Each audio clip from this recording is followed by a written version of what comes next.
Hola amigos, ¿cómo están? Bienvenidos a este programa que acabamos de lanzar. Es un nuevo bebé que estamos apenas desarrollando, dándole forma, donde hablaremos sobre finanzas, inversiones en la bolsa, sobre invertir en CETES, en criptomonedas, en venture capital, en general todo lo que tenga que ver con dinero, pero de un punto de vista más básico, es decir, aprender a utilizar el dinero, ahorrarlo, administrarlo, invertirlo, sacarle provecho, siempre buscando el equilibrio en tu vida, en tu cartera, en tu patrimonio y en ser mejores personas también con este dinero, hacer cosas interesantes. Y le doy la bienvenida a un amigo que también me acompaña como siempre, tenemos ya una academia sobre todo de inversiones en la bolsa.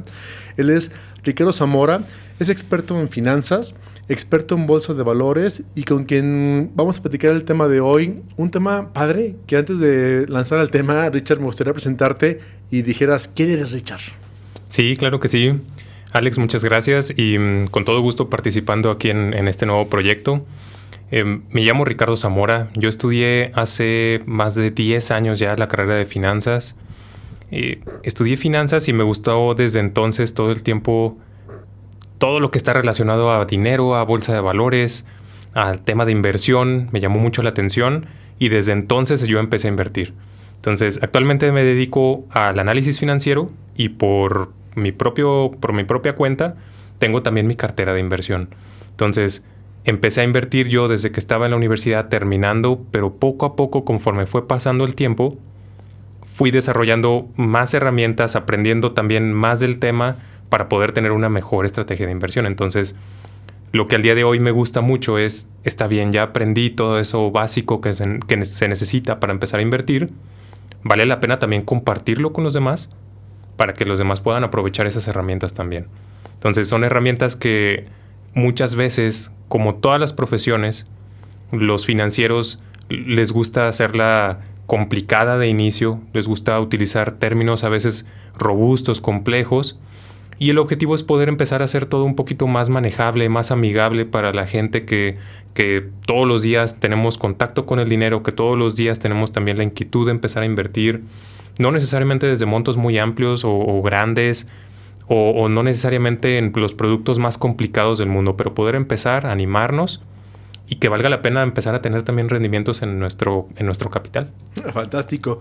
Bueno, para los que no saben quiénes somos, en lo particular, Alejandro Lomas, un servidor, me dedico a incubar y acelerar empresas startup, tecnología en México, Latinoamérica y Estados Unidos. Y el tema financiero es muy importante, es una base primordial para cualquier empresa, emprendedor, persona que maneje dinero, cualquiera que maneje dinero. El saber finanzas es súper mega básico. En el caso de Ricardo, también es experto en finanzas, dirige en algunas empresas, también coordina la parte financiera, también tiene experiencia invirtiendo en la bolsa. Yo tengo experiencia en la parte de inversiones también de criptomonedas y de venture capital para startups. Entonces vamos a platicar de lo que sabemos hacer y darle algunos tips en los que nos ha ido bien, nos ha ido mal, para que tú tengas un poco más de información y tomes decisiones importantes. Pero bueno, vamos a comenzar ese tema de hoy. Este podcast será algo cómodo, divertido, ágil también, pero sobre todo muy básico. Es decir, no vamos a hacer cosas tan complejas. No usamos corbata ni Ricardo ni yo, aquí lo pueden ver. Sin embargo, tratamos de hacerlo más digerible para cualquier persona. El tema de hoy, Richard, ¿cuál será? ¿De qué platicaremos el día de hoy en el podcast? Sí, hoy vamos a platicar de un tema bien interesante que también probablemente las personas se han llegado a preguntar en alguna ocasión. Básicamente es, si quiero empezar a invertir, he escuchado de muchas opciones, pero sobre todo me llaman la atención dos. Una es invertir en CETES y otra es invertir en la bolsa de valores. Entonces, el día de hoy vamos a evaluar qué conviene más, invertir en CETES o invertir en la bolsa. ¿Cuál ofrece más rendimiento o menos rendimiento? ¿Por qué invertir en una sobre otra? Todos estos detalles yo creo que es importante empezar a platicar. Oye, qué importante, ¿no? Porque de repente escuchamos el tema, ok, quiero invertir, ¿pero en qué? Y escucho normalmente noticias en la mañana que los CETES suben, bajan, también hablan de algo del Nasdaq, hablan del Dow Jones, hablan de las criptomonedas, que si el Bitcoin, que si el Ethereum, y de repente escuchan plataformas como Bloomberg, en donde se habla del Venture Capital, donde si Uber sube, baja, Apple, Google, Facebook, Amazon, Tesla, ¿cuál es la buena? ¿En qué hay que invertir? El tema de hoy empezaremos con algo más básico. explicando un poco qué es la bolsa de valores y cómo funciona, y básicamente también entrar al tema de los CETES, que es un tema de inversión básico, que por ahí de repente muchos foros de inversión que veo en redes sociales dicen, CETES hay que invertir sí o sí, parte de tu cartera de inversión hay que tenerla puesta ahí. ¿Por qué, Richard? Sí, es bien interesante esta parte de un CETE como un tema básico de inversión, o empezar a invertir en un CETE o invertir en CETES tal cual. Yo creo que sí es básico para todas las personas. Y la diferencia entre CETES a bolsa de valores, de entrada podríamos decir que en una podemos esperar un rendimiento fijo y en otra no. Entonces los CETES podemos aspirar a un rendimiento fijo, mientras que en la bolsa de valores podemos aspirar, pero más bien a un rendimiento que le llaman variable. Los CETES tal cual es uno de los instrumentos más básicos en los que cualquier persona puede empezar a invertir. Y como tal, cuando uno invierte en CETES, lo que hace es prestar su dinero a la institución que está detrás de los CETES. Como tal, la institución que está en este caso es el gobierno, y es el gobierno federal. Entonces, cuando nosotros invertimos en un CETE, significa que le estamos prestando dinero al gobierno federal a cambio de un rendimiento que nos va a dar de vuelta. Como el gobierno federal está atrás de ese instrumento, entonces se entiende que el riesgo es muy bajo. Y también aquí es bien importante empezar a resaltar el tema de los riesgos, porque vale la pena que identifiquemos la diferencia en riesgo entre un instrumento y otro. Como un gobierno está respaldando a los CETES, el riesgo es bajo, sin embargo no es nulo. En muchas ocasiones hay gente que piensa que invertir en CETES es 100% seguro, y la realidad es de que todas las inversiones que existen en el mundo tienen un riesgo. Por más mínimo que sea, pero todas tienen un riesgo. En el caso de los CETES, por ejemplo, el riesgo sería que inviertas en uno, le prestes ese dinero al gobierno federal, pero después de un tiempo el gobierno empieza a tener problemas económicos, y si empieza a tener esos problemas económicos y el día de mañana se queda sin dinero, que ha llegado a pasar no en el caso de México, pero con otras naciones, en el caso de Grecia o en otros países que sí ha sucedido. Venezuela, por ejemplo. Por ejemplo, que ya no tienen dinero suficiente para poder pagar ese rendimiento que le prometieron a sus inversionistas. Que son sus ciudadanos. Que al final son sus ciudadanos o son inversionistas extranjeros que vieron interesante invertir en los instrumentos de ese país y se animaron a comprar los bonos de ese respectivo país. Entonces, en el caso de México, los bonos del país como tal se llaman CETES. Traduce o es la abreviatura de certificados de tesorería, y es cuando nosotros le estamos prestando dinero al gobierno mexicano. Pero cada uno de los países también puede tener sus propios CETES. Tienen nombres diferentes, tienen rendimientos diferentes, pero también los países de forma particular manejan sus propios bonos. Entonces, específicamente para México son los CETES. Son de bajo riesgo, sí, son de bajo riesgo. No es nulo el riesgo, siempre va a existir. Pero es un riesgo bajo y te ofrecen un rendimiento bastante interesante. Un rendimiento que generalmente puede estar ligado a la inflación o va muy en tendencia a cómo tenemos la inflación. Wow, qué interesante. Entonces, invertir en CETES es invertir en el gobierno. En el caso de México, es invertir en el tesoro de nuestro país, ¿no? Si eres de otro país, por ejemplo, en el caso de Estados Unidos, también hay bonos del tesoro. Exacto. O en cualquiera de la Comunidad Europea, en otro país europeo, en Asia, en cualquiera. Todos los países tienen un CETE, aunque son nombres diferentes, pero tienen bonos del tesoro, ¿no? Correcto. Aunque, como lo comentas, el riesgo es bajo porque también el rendimiento es bajo. No es comparado con invertir en una empresa o una compañía de tecnología, por ejemplo, pero también la seguridad a que no te paguen dinero es menor, ¿no? Como dicen por ahí en finanzas, a mayor riesgo, mayor posibilidad de utilidad o de ganancia. A menor riesgo, menor utilidad o ganancia, ¿no? Completamente. De hecho, generalmente para los bonos, la base la vamos a tomar siempre, o al día de hoy la base que tenemos son los bonos de Estados Unidos, los bonos de tesoro. Y ellos son de inicio, generalmente quienes ponen la tasa inicial, y el resto de los países alrededor del mundo se guían sobre esa tasa inicial que ofrecen los bonos del tesoro de Estados Unidos. Y esto es porque a nivel global, Estados Unidos es la potencia mundial que rige todo el tema económico a nivel global. Entonces por eso tienen este poder tal cual como para definir cuál es la tasa que ofrecen ellos de sus propios bonos, cuál es el rendimiento que ofrecen. A partir de ahí, el resto de los países dice, ok, Estados Unidos está ofreciendo este porcentaje.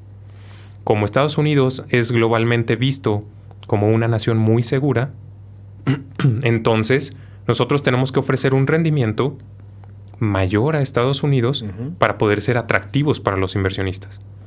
Si nosotros no ofrecemos más rendimiento que Estados Unidos, entonces los inversionistas van a preferir irse a invertir en Estados Unidos. Entonces, un país como México generalmente dice, ok, si Estados Unidos ofrece 3%, nosotros vamos a ofrecer 5 o 6% para que seamos atractivos al inversionista y el inversionista diga, ok, estoy dispuesto a invertir en un país con menos seguridad que Estados Unidos, pero porque voy a aspirar a un rendimiento más alto. Ahora, también hay un tema de riesgo país, ¿no? Es decir, cada país, como dices tú, México tiene más riesgo que Estados Unidos, pues, tal vez sí, la economía es menor, hay menor productividad, el PIB es mucho menor que en Estados Unidos, no hay tanta desarrollo e innovación como Estados Unidos, pero también hay países más bajos, por ejemplo, en Latinoamérica, Sudamérica, hablamos de un Venezuela, por ejemplo, ya es como que la parte más baja, o si te vas a África, algún país africano o asiático de bajo valor, es decir, ¿cómo afecta el tema de riesgo país en la parte de los bonos? Sí, completamente es bien importante tenerlo presente porque tú puedes irte a un país como Venezuela, que también tienen sus respectivos bonos, y ellos pueden ofrecer una tasa muy elevada que llame la atención. Y tú como inversionista digas, oye, pues bueno, vamos a invertir en los bonos de Venezuela. Está interesante, vamos a aprovechar la tasa que están ofreciendo.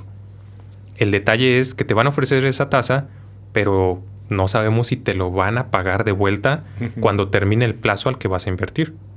Entonces, Venezuela dice, sí, yo te ofrezco un rendimiento muy alto, pero con un riesgo mucho mayor, porque es un país con menos estabilidad económica, es menos propenso o está económicamente menos preparado para poder pagar sus obligaciones y por lo tanto tienes el riesgo mayor de no tener tu rendimiento de vuelta. También tiene que ver mucho con la toma de decisiones del gobierno, ¿no? Si el presidente, vemos en medios que pues es muy parlanchín y no sé, se la hace de fiesta a cualquier persona u otro gobierno que de repente habla mal de un gobierno como Estados Unidos o de los chinos o de México o de quien sea, te dice algo de que aguas, ten cuidado, te ofrecen mucho en ese bono de gobierno o de tesoro, pero el riesgo es muy grande porque sabes que las tomas de decisiones son un poco, pues no tan consensuadas, ¿no? Sino son un poco más deliberadas y sabes que el gobernante no es tan efectivo, entonces hay que medir todo. Oye, completamente. Una pregunta importante que yo hacerte, Richard. A ver, si el bono que yo invierto del tesoro en X gobierno, yo le pongo dinero a menor rendimiento, ¿este gobierno cómo genera ese dinero para este rendimiento? ¿De dónde saca esa utilidad que te va a dar a ti?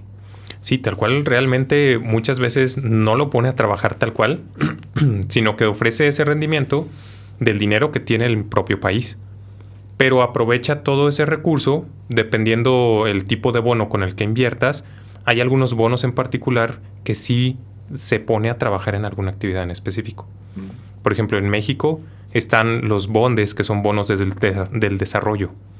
Y esos bondes tal cual sí se inyectan en actividades para el desarrollo del país. Entonces, uno como inversionista presta ese dinero al gobierno, el gobierno lo está poniendo a trabajar en actividades, en desarrollo, en infraestructura de la propia nación y tiene que pagar el dinero de vuelta porque al final es un préstamo para el gobierno. Entonces, como el gobierno tiene su ingreso y el principal ingreso del gobierno es por impuestos, de ahí tiene que pagar de vuelta esas obligaciones que tiene. Entonces, muchas veces sí lo ocupa para algo, en otras ocasiones no necesariamente, sino simplemente para poder ofrecer una señal de estabilidad hacia el público inversionista que paga lo que está ofreciendo, pero todo al final del día se paga con base a ese ingreso que tiene, que es por parte de los impuestos. Ok, también me imagino que aparte de impuestos tiene que ver con las divisas que entran, ingresos que entran de otros países, como en el caso de México son los ingresos de los paisanos del extranjero, o también el tema del petróleo. Si el país es petrolero y genera petróleo y una utilidad o está buena época, te puede darte una utilidad. ¿Todo suma o solamente refiere a eso que comentas? Pues si tiene otros ingresos, como por ejemplo el tema del petróleo o algún ingreso que sí caiga al gobierno directamente, impuestos, petróleo, adelante.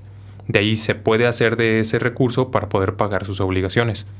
El tema quizá del dinero para los paisanos, las comisiones que pudiera cobrar, pero ahí se va un poquito más hacia al familiar que vive acá o a la institución que hizo la transferencia y gana ahí una comisión, ¿no? Pero en este caso el ingreso del gobierno pues es principalmente tal cual impuestos o los recursos naturales que pudiera manejar. Wow, interesante. Entonces es bueno aprender a leer cuando lees algún periódico sobre un país, cómo va, a ver qué tienes de ingresos, cómo recuperó el tema de impuestos, si puso una nueva ley que va a cobrar más el impuesto sobre el valor agregado o el ICR o el de nóminas o miles de opciones que puede haber de impuestos que de repente no es bueno para los ciudadanos, tanto impuesto para el contribuyente, pero tal vez sí es bueno para el inversionista que invirtió en ese bono del tesoro de ese gobierno, de ese país, porque sabe que hay más ingresos y que va a poder pagar más, va a poder hacer frente a eso que te prometió como inversionista, ¿no? Y sobre todo lo que decías también hace rato, si tú ves como inversionista un país que el gobierno es un gobierno que no está cumpliendo con lo que está prometiendo, que es un gobierno poco estable, que tiene gobernantes que salen y dicen alguna cosa, pero no lo cumplen, nada más son promesas, etcétera. Es decir, un gobierno que se vea poco estable, que el país se vea también con poca estabilidad, que las decisiones estén cambiantes todo el tiempo, que en materia económica en realidad no haya una certidumbre o no haya certeza. Entonces, ahí quizá no valga tanto la pena aprovechar esos bonos. Nosotros como tal podríamos aprovechar, por ejemplo, al día de hoy el tema de los bonos en México, los CETES, porque históricamente, independientemente al gobierno que hayamos tenido, en realidad México no se ha retrasado en los pagos o no ha incumplido los pagos a sus inversionistas, lo cual da bastante certeza al público inversionista de decir, perfecto, yo sé que si invierto en un bono de México, sé que me va a pagar porque históricamente lo ha hecho a tiempo, no ha incumplido con estos pagos. Pero si en algún otro país de pronto se ve una publicación que dice cuidado, puede dejar de pagar por tanta deuda, y mismo Estados Unidos ha tenido ha podido llegar a esa situación en donde por tanta deuda ya no sabe si alcanza a pagar hasta que les autoricen pedir más deuda, ¿no? Es un país que tiene un nivel de deuda bastante alto. Y eso es otro punto bien interesante. Hay naciones que viven con deuda. Hay naciones que están acostumbrados a tener un nivel de crédito muy alto como país. En el caso de México, al día de hoy todavía está un nivel de deuda controlado y eso ayuda también a complementar para decir, de acuerdo, todavía tenemos estabilidad económica, todavía podemos como nación pagar las obligaciones a los inversionistas. Por ejemplo, ese tema que comentas muy interesante de Estados Unidos, ya llegó al tope de su deuda y está pidiendo más. O sea, de hecho ya creo que ya mandó al Senado para que aumentara el tope de deuda. Es como si tú tuvieras tarjeta de crédito y dices, oye, debo la tarjeta de crédito al 100%, por ejemplo, y en lugar de pagarla quiero que me aumenten el crédito. O voy pagando los mínimos, ¿no? Sí. Porque mi gasto está aumentando. Tengo que pagar más nóminas en la administración del gobierno o en general y no me alcanza con lo que tengo ahorita. Entonces, ¿qué hago? Me apalanco de prestamistas, que son otros gobiernos, de hecho, para que puedas tener más liquidez y puedas enfrentar pues tus gastos normal como país. Eso, digamos, si viene de los Estados Unidos, ¿te da confianza o te da desconfianza? ¿Y será lo mismo si fuera de un país latinoamericano o no? La realidad es que, como tal, ver un país tan endeudado no da confianza. Sin embargo, aquí pasa algo bien curioso, porque a nivel global, Estados Unidos sigue siendo esa potencia mundial y sigue siendo el país referencia, a pesar de que todos sepamos que es un país con mucha deuda. Entonces, en el estricto concepto de un país saludable financieramente hablando, Estados Unidos no cumpliría con ese criterio. Sin embargo, a nivel percepción global, Estados Unidos sigue siendo la potencia mundial y hacia donde todos voltean a ver para regirse y tenerlo como base para poder actualizar sus tasas, sus rendimientos, etcétera. Voltean a ver todavía el día de hoy Estados Unidos como referencia global.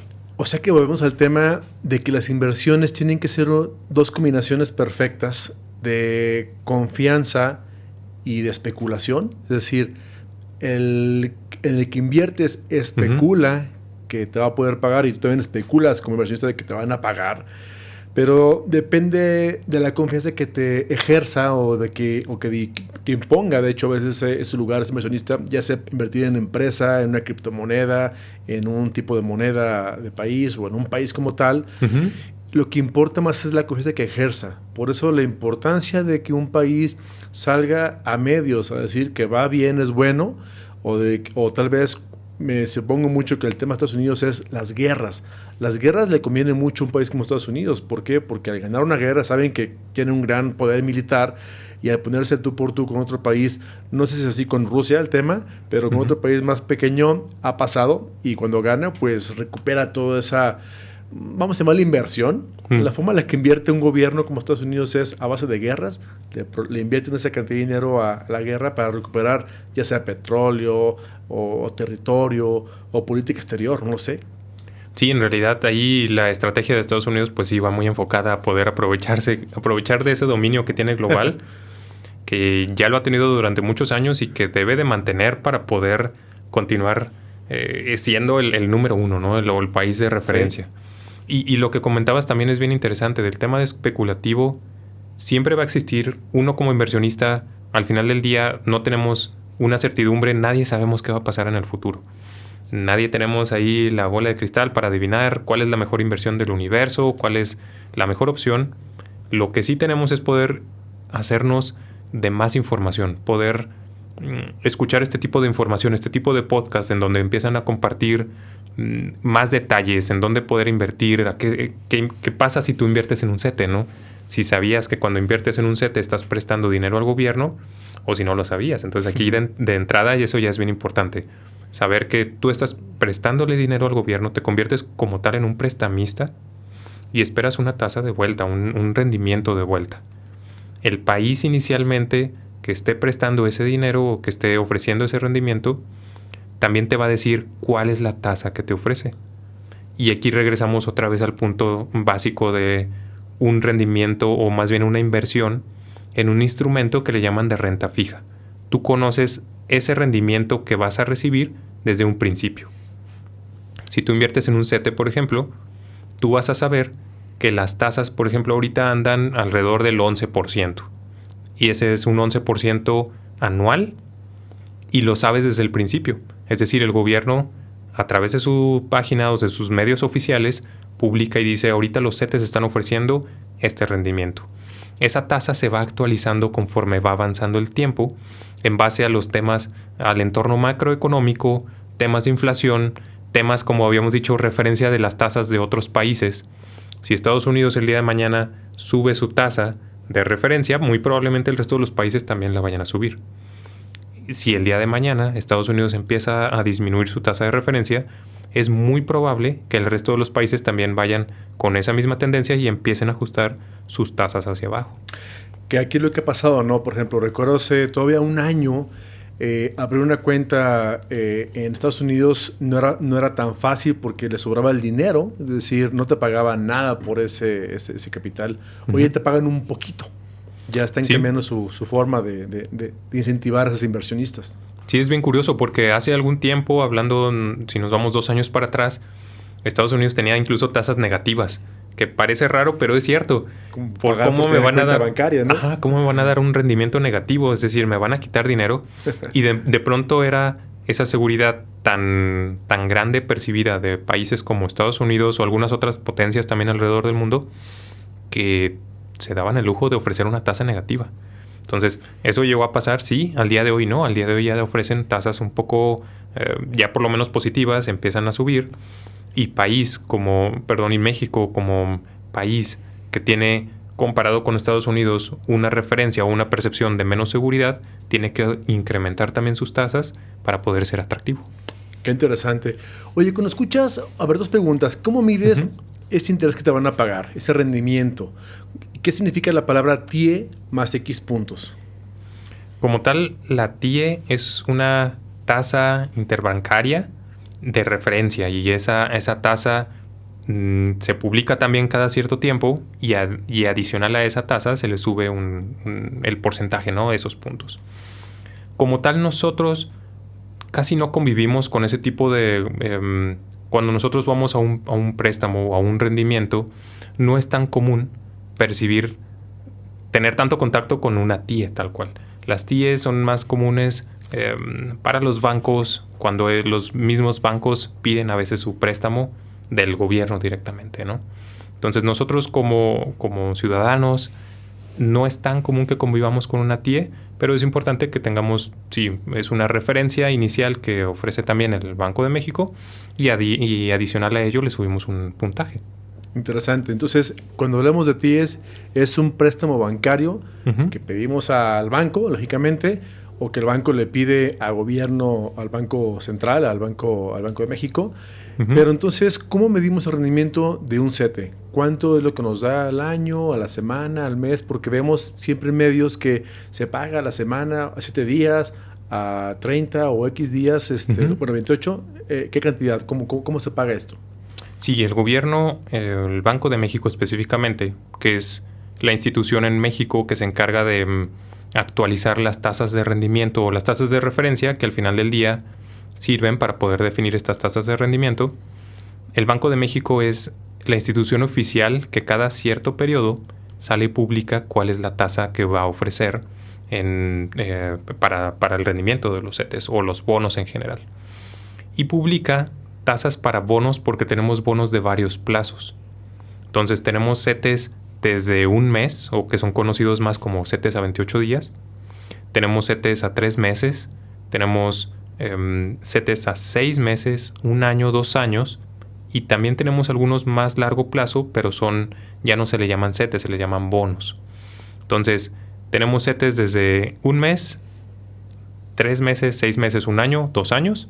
O bonos que también van un poco a más largo plazo.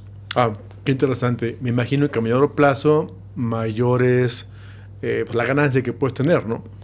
Generalmente ofrecen un poco más de rendimiento, aunque no siempre es un rendimiento tan exponencial. Y aquí pasa algo bien curioso. Cuando tú inviertes en CETES, lo que inviertes es, cuando seleccionas un plazo en particular, el gobierno o tal cual la institución que te está dando ese rendimiento, el gobierno en donde estás invirtiendo, en este caso México, te dice, yo te sostengo esta tasa, mantengo esta tasa mientras tú estás invirtiendo en ese instrumento por el periodo que tienes definido.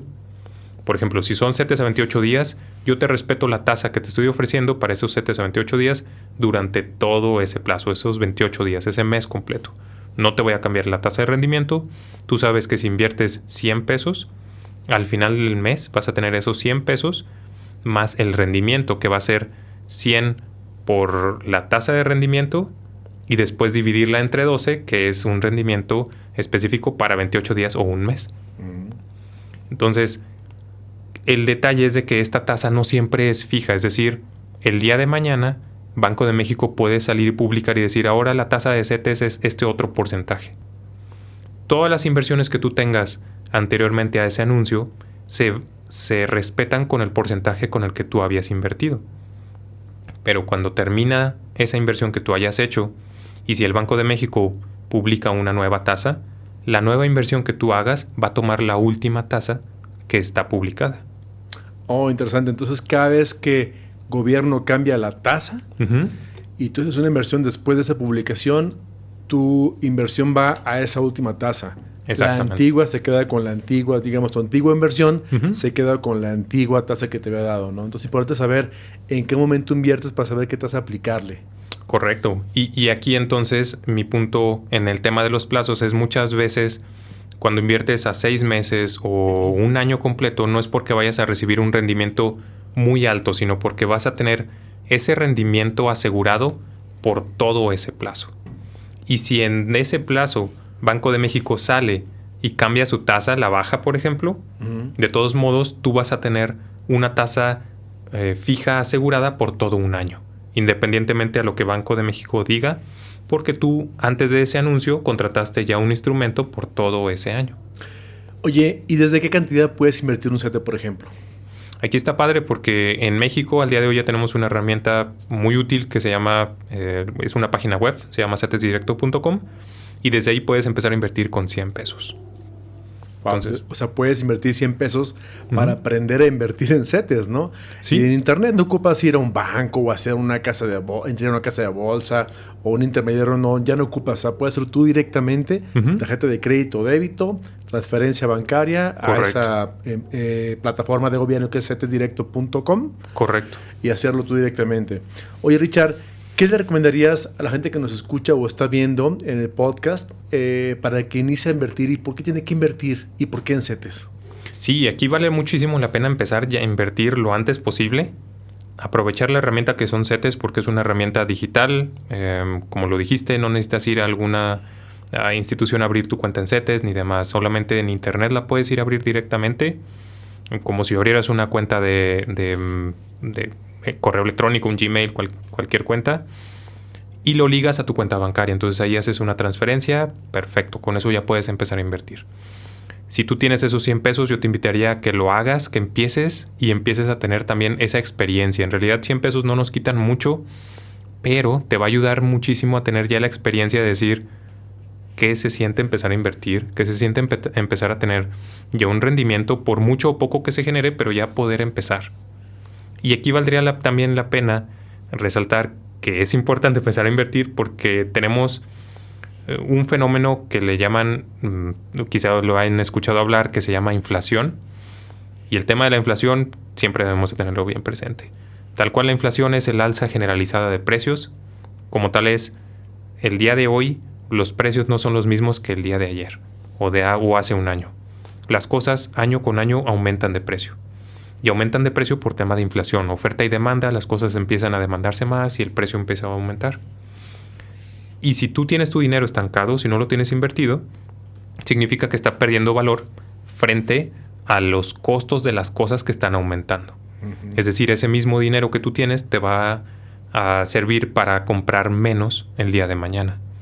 Entonces, esa inflación, que generalmente va a ir muy, muy similar al nivel de los CETES, la puedes empezar a atacar o intentar superar o intentar igualar invirtiendo precisamente en los CETES, que es un instrumento básico en el que tú puedes entrar, empezar y por lo menos obtener un rendimiento similar al tema de la inflación.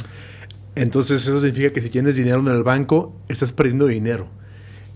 Lo que hay que hacer aquí es, si te sobra un poco de dinero, digamos que no usas en tu flujo diario para hacer tus gastos de vida, renta, luz, agua, teléfono, internet, bla, bla, bla, escuela de los niños y comida, y te sobra un poquito, que yo siempre digo, una regla con inversionista es invierte un promedio o incluso un máximo del 10% de tu patrimonio que puedas llegar a invertir, porque si algo pasa mal y si pierdes ese dinero, bueno, no te afecta nada un 10%. Tu estilo de vida no va a cambiar, no te vas a dar un balazo. Por cierto, que muchos se han hecho, ha habido casos que se vuelven locos. Se vuelven locos, invierten más de lo que tienen. Incluso conozco gente que ha invertido, que pide prestado al banco para invertirlo. Eso, por favor, no lo hagan.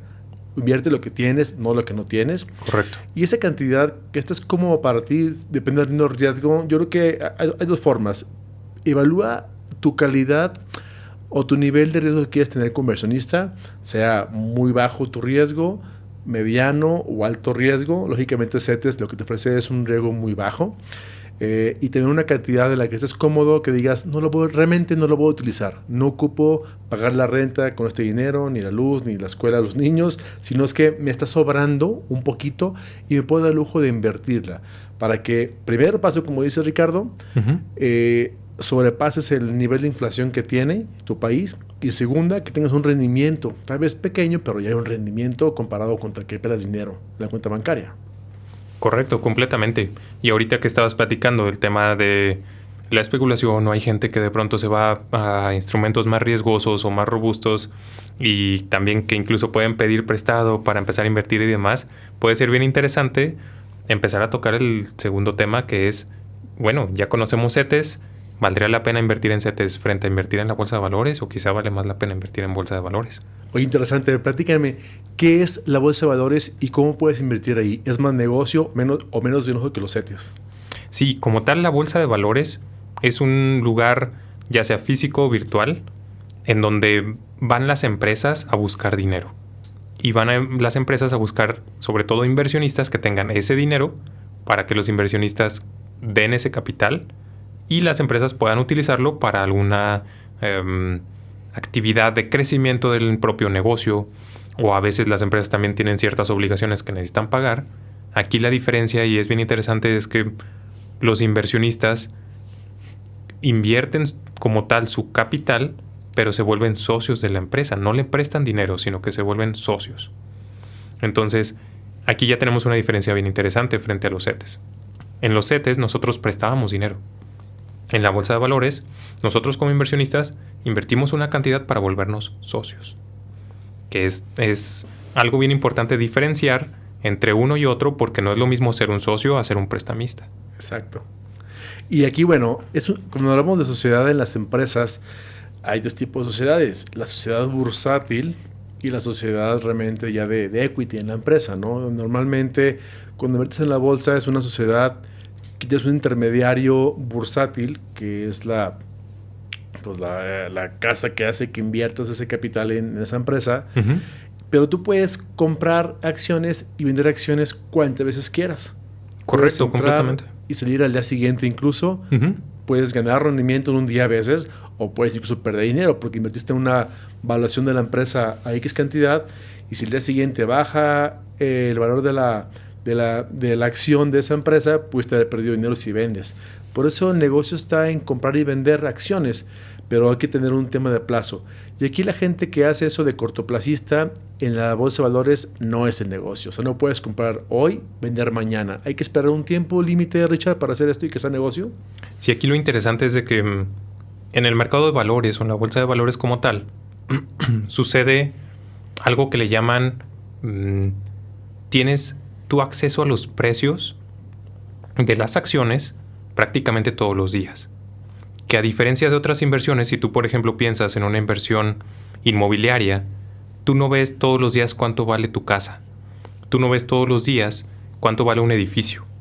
Entonces, al inversionista, cuando no tiene, o más bien cuando tiene acceso a esos precios de las acciones todos los días, te da una sensación de que tienes que estar comprando y vendiendo porque todo va rápido.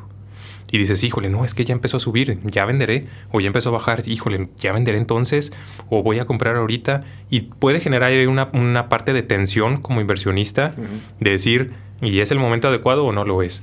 Entonces, de entrada, la bolsa de valores podemos, es importante verlo como una empresa tal cual, como si el día de mañana tú abrieras una empresa propia, en donde cual sea el giro de esa empresa, no vas a abrirla en un día y al día siguiente la vas a cerrar. No vas a abrirla en un día y en una semana ya vas a decir, listo, ya tengo toda la ganancia, ya me voy. En realidad eso no pasa con las empresas. Por más pequeña que sea una empresa, si tú abres una taquería, una dulcería, un negocio de país, cualquier negocio, una estética, cualquier negocio que tú abras, va a necesitar tiempo para que madure, genere clientes, tenga ventas, crezca y empiece a generar rendimientos. No es inmediato. Lo mismo pasa en la bolsa de valores. En la bolsa de valores van empresas que son generalmente de tamaño mucho más grande por el capital que manejan, pero son iguales que las pequeñas porque no generan todo el rendimiento de un día a otro.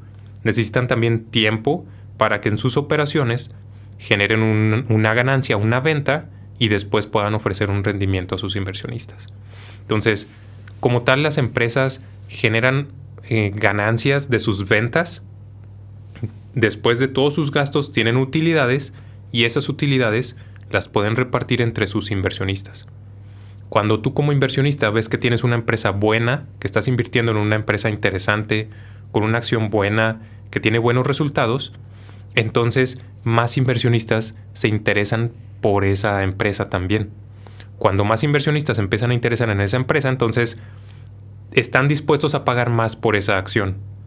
Y están dispuestos a pagar más por esa acción frente a lo que a ti te costó inicialmente. Por eso aquí vale la pena que cuando tú compres una acción, la compres de una o de varias empresas que sean buenas, que a ti te convenzan que tengan un buen negocio y que estén teniendo buenos resultados para que el día de mañana los otros inversionistas estén dispuestos a pagar más dinero por esas mismas acciones y así puedas tener un rendimiento.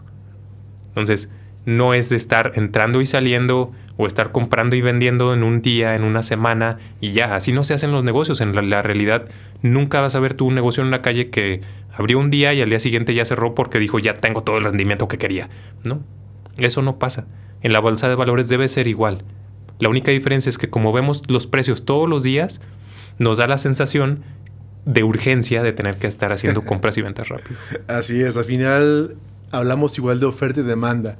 Conforme aumente las ganas de la demanda de esa acción, o sea, que quieran más gente entrar en esa empresa, pues el precio va a elevarse, se va a sobrevalorar, incluso llega a un punto la acción de la empresa.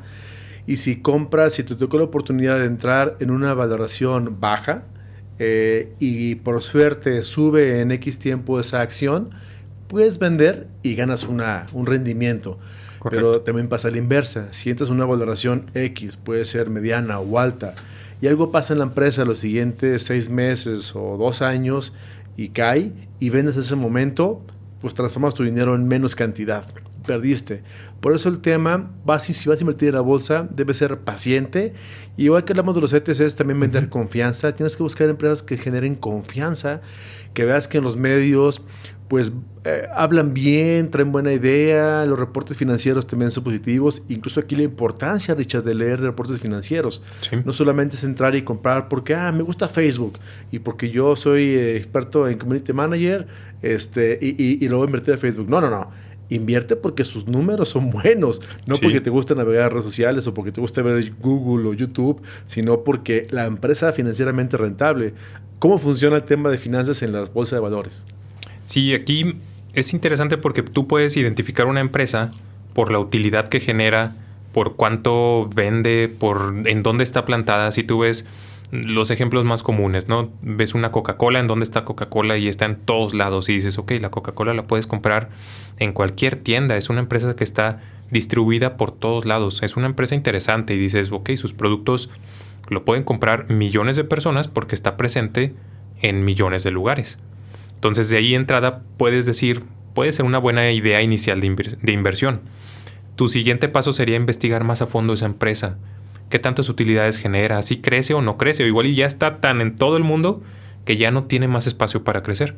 Al contrario, si empiezas a voltear a ver algún otro refresco, alguna otra marca, que sea un poco más pequeño, pero que empieza a crecer más, porque Coca-Cola ya está en todos lados, pero una bebida que es especial para personas que van a hacer un deporte en particular, quizá está empezando apenas y va a crecer y ya está en un país y después empieza a expandir a otro. Todas esas oportunidades de crecimiento y quizá con unas buenas finanzas, que no sea tanto con deudas, sino que sea con sus propios rendimientos, que vaya creciendo y demás, te pueden empezar a dar señales de una oportunidad de inversión interesante. Tocaste un punto muy importante, la deuda. Cuando una empresa crece porque pidió deudas y pidió dinero prestado al banco o a alguien más para, no sé, crecer su operación, ¿es bueno o es malo? ¿O depende de la medida de la cantidad de deuda que tiene respecto a sus ventas? ¿Cómo funciona eso? Sí, completamente. Aquí va a depender tanto en países como personas y empresas. Es básicamente lo mismo. La deuda como tal no es mala. El detalle es tener un nivel de deuda excesivo, en donde ya esa deuda se vuelva incontrolable e impagable. Y a pesar de que tenga ingresos, no sean suficientes esos ingresos para poder pagarlos. Puede haber, si nos vamos al ámbito personal, puede haber personas que tienen un ingreso muy alto, pero que también deban un montón. Y sus finanzas personales, por más ingresos que tengan, no son buenas. En los gobiernos es igual. Podemos tener un país como Estados Unidos que tiene ingresos muy buenos, pero también tiene una deuda muy alta. Y al final sus finanzas no son tan saludables. En una empresa pasa completamente lo mismo. Puede tener ingresos muy buenos, pero también un nivel de deuda muy alto. Y si el día de mañana algo sucede en el mercado o con alguno de sus productos o servicios y empiezan a perder ventas, a disminuir esas ventas y a tener menos ingresos y ya no puedan empezar a pagar esa deuda, entonces la deuda también puede representarle un problema para la empresa, en donde ya no cumplan con esos pagos y después el tema moratorio, el tema de impuestos, empiece a demandar como tal más pago de la empresa y empiezas a disminuir tal cual financieramente tu empresa en cuanto a todo lo que tengas, pues quizá lo vas a necesitar empezar a vender para poder pagar esas obligaciones que tienes, etcétera. Entonces puede ser al final un arma de doble filo en donde te ayude para crecer si tienes un nivel de deuda controlado, o te pueda contribuir a destruir si no tienes una deuda controlada. ¡Wow! ¡Qué interesante! ¿Existe alguna regla o algún porcentaje de deuda respecto a las ventas de la empresa para saber si es bueno o es malo? Hay razones financieras que te ayudan mucho como a medir el nivel de deuda. Por ejemplo, que comparas la deuda de una empresa frente al capital total de la empresa. Pero aquí va mucho, no tanto como regla, sino un poco más a percepción del inversionista como tal. Hay inversionistas que están conscientes y les gusta empresas aunque tengan mucha deuda. A mí me gusta compartirles a las personas que empiezan a invertir en bolsa de valores, de preferencia busquen empresas que tengan poca deuda, niveles muy bajos de deuda, de ser posible, no sé, que representen 10, 20% del total del capital. Puede ser interesante. Si empiezan ya a meterse a un estado financiero, está de lujo. Si no, de todos modos, vale la pena que si el día de mañana ustedes empiezan a tener más interés en tema de bolsa de valores, tengan esto en presente para cuando empiecen a elegir a empresas como tal. Y esto es bien importante, que también vale la pena resaltar. Si el día de mañana ustedes empiezan a animar y a empezar a invertir en bolsa de valores, sí vale la pena prepararse para poder tener estos puntos presentes como deuda, ventas, crecimiento, mercado, a dónde van, se van a expandir mucho, no se van a expandir. Y no vayamos solamente como con los ojos vendados seleccionando empresas y porque suena que están bonitas y suena que son grandes y suena que son buenas, pero detrás en sus números quizá no lo son tanto. Wow, qué interesante. Yo creo que es tema para el siguiente podcast, hablar sobre razones financieras para tomar decisiones sobre en qué invertir y qué no invertir. Inclusive platicar sobre qué son estos resultados, qué es un balance general, cash flow, para que sepas de los temas básicos de finanzas, para que cuando los leas en un reporte de una empresa o general de una inversión en la bolsa, pues puedas tomar decisiones más reales y concisas con números, ¿no? No solamente decir, es que me gusta el color azul de Facebook o me gusta que Tesla haga carros eléctricos. No, hay que medir sus razones financieras para ver si es rentable o no rentable en ese momento invertir o no. Sí, eso es bien, bien útil. Y si ya hacemos como la recapitulación de los temas que estamos tratando, me gustaría compartir que entonces la bolsa de valores, quédate con la idea que es una inversión como en un negocio, y como es en un negocio, entonces busca que sea a largo plazo. A mí me gusta sugerir que sea por lo menos 5, 10, 15, 20 años. Si tú vas a invertir en menos de ese tiempo, entonces quizá la bolsa de valores no sea ese instrumento ideal para ti todavía. Pero si piensas invertir en el largo plazo, para el retiro, estás joven, tienes 30 o tienes 40, pero quieres invertir todavía otros 10, 15 años adelante, la bolsa de valores puede ser interesante porque son negocios que en el largo plazo pueden ofrecer buen rendimiento. Pero si tú estás buscando algo un poco de menos riesgo, algo también en mayor corto plazo, estás buscando un rendimiento más asegurado, entonces puedes aprovechar el rendimiento o los instrumentos como tal, los CETES que estábamos platicando, y beneficiarte de ese rendimiento. Oye, qué buen tema. Entonces, ¿recomiendas alguna edad que tengas para poder invertir en la bolsa? Porque hablamos de 10, 15, 20 años. Pues no todo el mundo puede vivir esos ya en esta edad. Bueno, una edad, por ejemplo, tanto tiempo. O digamos que aunque lo vivas, ya el dinero no es tu principal importancia. ¿Tienes una recomendación sobre en qué edad empezar a invertir? Sí, estaría de lujo que las personas empiecen a invertir ahora sí que lo antes posible. Papás, si tienen hijos pequeños, pueden empezar a ayudar a abrirle una cuenta de inversión en bolsa de valores a los niños. Quizá ellos todavía no van a estar conscientes de qué va a significar, pero si el papá va invirtiendo para esa cuenta al niño, va a tener muchísimos años, por más pequeña que sea la cantidad, para poder tener un rendimiento, acumular ese rendimiento. Si empiezas a estar ya más adolescente, ya más consciente, también está padre que tú empieces a involucrarte más en el tema y abrir tu cuenta en bolsa de valores, en una casa de bolsa, y empezar a invertir en bolsa de valores, que también al día de hoy la puedes abrir ya desde también 100 pesos, 1000 pesos, entonces es una buena ventaja.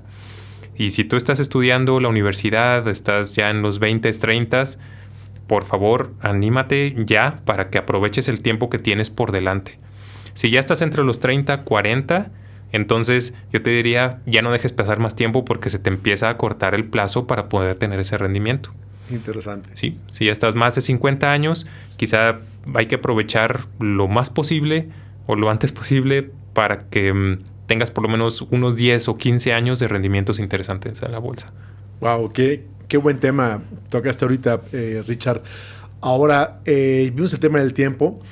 También la cantidad importa, es decir, ¿hay alguna cantidad que recomiendes? Recuerdo que en uno de los programas que grabamos, que por cierto, te invitamos a que te inscribas al programa de inversiones en la bolsa, cómo invertir en la bolsa de valores y diseñar tu portafolio de inversión que tenemos en startups.com, donde nuestro mentor Ricardo Zamora habla sobre el tema en 10 módulos. Puedes aprender todo lo que tienes que saber sobre la bolsa de valores con los cursos online, más aparte mentorías en vivo cada semana en tan solo 2.5 meses. Te dejaremos la información de descripción del programa en el listado aquí de video de YouTube y también de las plataformas de podcast como Spotify y iTunes para que te suscribas. Por cierto, Richard, una pregunta importante.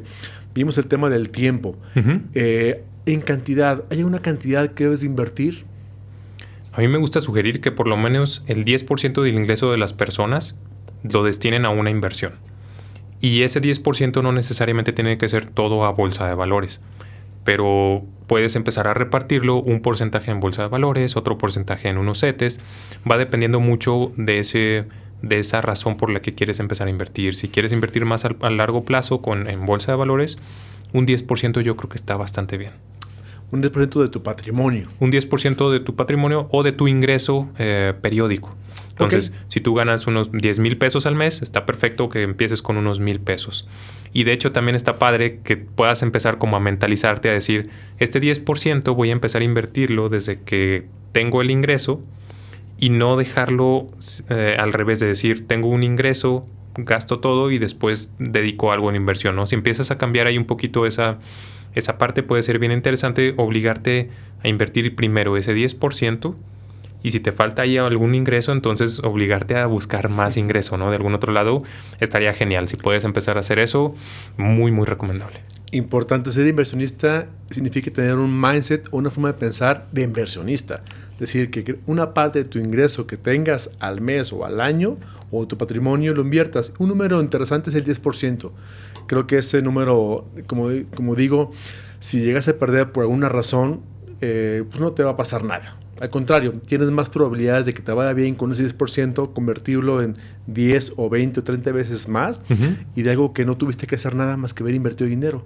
Porque como dice Robert Kiyosaki, el cuadrante de la economía son 4. Uno es ser empleado primero de una compañía, ganas un sueldo y listo, no tienes para hacer nada más que para invertir. 2, ser autoempleado. Tú tienes tu propio negocio propio, pero tú eres el negocio, tú eres el producto. Entonces tu tiempo es el que inviertes ahí. Tercera, ser empresario. Poner a trabajar a alguien más contigo y generar una riqueza para que en el cuarto cuadrante, que es el que estamos platicando, es ser inversionista. Ya no trabajas tú, sino tu dinero, ponerlo a trabajar. Eso se llama ya una libertad financiera real, de que tu dinero te genere rendimientos. Vamos a ver también un tema, Richard, sobre, ya que hablamos de inversiones, también quiero tomar el tema de Venture Capital, que vamos a verlo también en este podcast, ya en los siguientes capítulos. Sí. Pero también, cuando hablamos de la bolsa de valores, hay algo antes, que no solamente es invertir en la bolsa, en la empresa que ya está bursatilizada, ¿no? Ya está grande, a tal también un Tesla, un Cemex, un Grupo Carso. Antes de eso, hay una etapa que se le llama Venture Capital, en donde esa empresa, antes de ser bursátil, antes de entrar a la bolsa, estaba levantando capital. Entonces, en esa etapa también se juega el negocio de invertir en la empresa directamente, en acciones de la empresa, pero es una etapa antes de la bolsa, en donde normalmente la empresa es mucho más económica, no tiene las valoraciones que tiene una empresa en la bolsa, pero tienes capacidad de invertir tempranamente. Y el negocio es cuando esa empresa salga a la bolsa o se venda a otra empresa mayor, bueno, tu ganancia va a ser abismal. Es 50 o 100 veces más grande que una inversión ahí, que una inversión en la bolsa. También hay más riesgo. También como puedes invertir y puedes ganar mucho dinero, también puedes perder todo ese dinero en esa bolsa. Por eso el tema aquí es diversificar. Por eso en este podcast vamos a hablar de diversificación de inversiones. Ya hablamos con Ricardo de CETES, de bolsa de valores. Hablaremos también más adelante sobre Venture Capital, cómo invertir en startups de tecnología como en Silicon Valley. Y también, ¿por qué no hablaremos de inversiones en bienes inmuebles, en bienes raíces, en terrenos? ¿Qué conviene más invertir en casas, terrenos, edificios, un departamento en la playa o un edificio en tu localidad? Hay muchas formas de invertir, aunque específicamente, como les digo, tema calidad o una calidad financiera, buscamos que cada vez más personas y más jóvenes también aprendan a hacer inversiones más tempranamente para que mañana tengas, digamos, un problema menos en qué pensar, que es el dinero. ¿O qué opinas, Richard? Sí, ya por lo menos eso ya va a ser una ayuda muy buena, yo digo. Sí, bastante bien. Richard, para terminar este podcast, ¿quieres comentar algo antes de irnos? Comentar entonces nada más. Si quieres aprovechar buenas tasas, rendimientos interesantes en el corto plazo y un riesgo bajo, puedes aprovechar los CETES. Si quieres empezar a buscar un rendimiento mucho mejor en el largo plazo, puedes empezar a interesarte también en la bolsa de valores. Fantástico.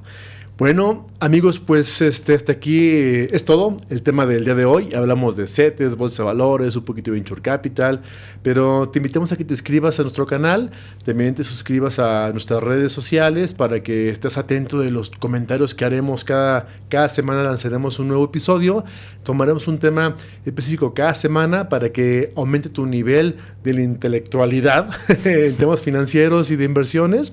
Y bueno, te animes a invertir.